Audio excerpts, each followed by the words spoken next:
கர்த்தர் அதிசயங்களை செய்கிறார் ஊழியங்கள் வழங்கும் ஜீவ வார்த்தை.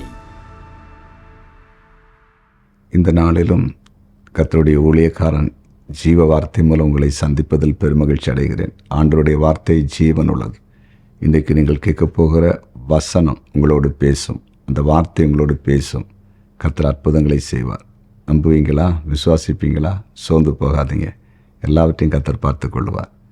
பிறந்த நாளை காண்கிற அனைவரையும் வாழ்த்துகிறேன். சிறு பிள்ளைகள், வாலிப பிள்ளைகள், சகோதரர்கள், சகோதரிகள் எல்லாருடைய பிறந்த நாளையும் கர்த்தர் ஆசீர்வதிப்பார். சரியா? பயப்படாதீங்க.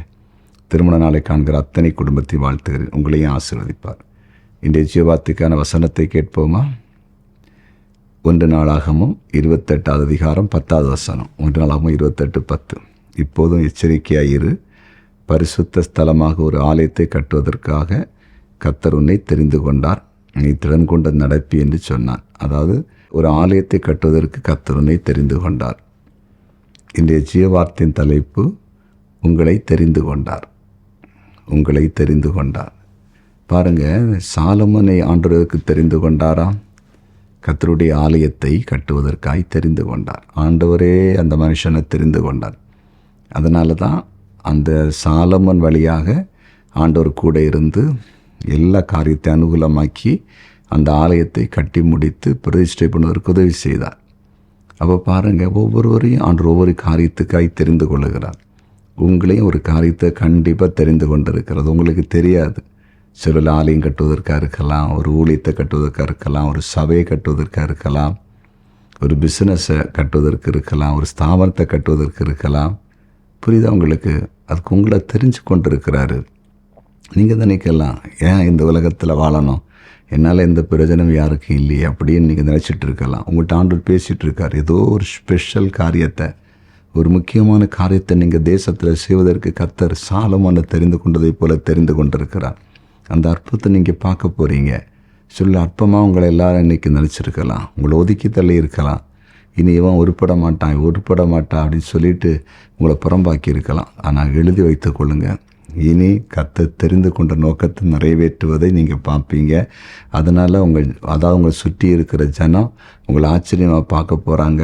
தேவனுடைய நாமம் மகிமைப்பட போகுது. இப்போ இன்றைக்கு ஆண்டவருடைய வார்த்தை அப்படின்னு சொல்லி கொண்டு இருக்கிறேன். பாருங்கள், என்னை கர்த்தர் ஊழி தெரிந்து கொண்டார்.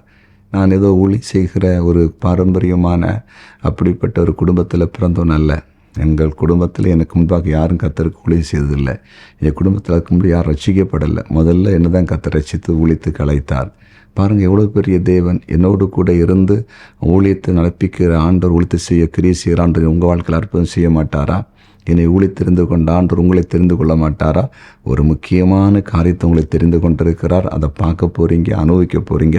உங்கள் தலை உயர்த்த போகிறது. ஜெபிப்போமா? ஜெபிக்கணும். எங்கள் அன்பு தகப்பனே, உம்முடைய பிரசன்னத்துக்கு ஸ்தோத்திரம். சாலமோனை ஆலயத்தை கட்டுவதற்கு நீர் தெரிந்து கொண்டீர். அதே போல் இப்பொழுது இது அடியனோடு இணைந்து ஜெபிக்கிற உம்முடைய பிள்ளைகளை எந்த காரியத்துக்காக நீ தெரிந்து கொள்ள சித்தம் வைத்திருக்கிறீரோ அந்த காரியத்தை உம்முடைய பிள்ளைகளுக்கு காண்பித்து அந்த இடத்துல கொண்டு வாங்க. தெரிந்து கொள்ளுங்க, உயர்த்துங்க, மேன்மை பாராட்டுங்க. தடையெல்லாம் விலகட்டும் என்று ஜெபிக்கிறேன். நீர் அப்படி செய்கிறீர். அதற்காக ஸ்தோத்திரம். சமாதானம் இல்லாத குடும்பங்களில் சமாதானத்தை கொடுங்க. கடனோடு இருக்கிற குடும்பத்தில் விடுதலை தாருங்க. கர்த்தருக்கு எழும்ப முடியாமல் தடுமாறுகிற குடும்பத்தில் அந்த தடுமாற்றத்தை நிர்மூலமாக்கி போடுங்க. பெரிய காரியத்தை செய்யுங்க. குடும்பத்தில் செல்வ செழிப்பை தாருங்க. வறுமைகள், தரித்திரங்கள் குடும்பத்தை விட்டு இயேசுவின் நாமத்தில் விலகட்டும். ஜெபத்தை கேட்டீர். நன்றி. இயேசுவின் நாமத்தில் பிதாவே. ஆமேன், ஆமேன்.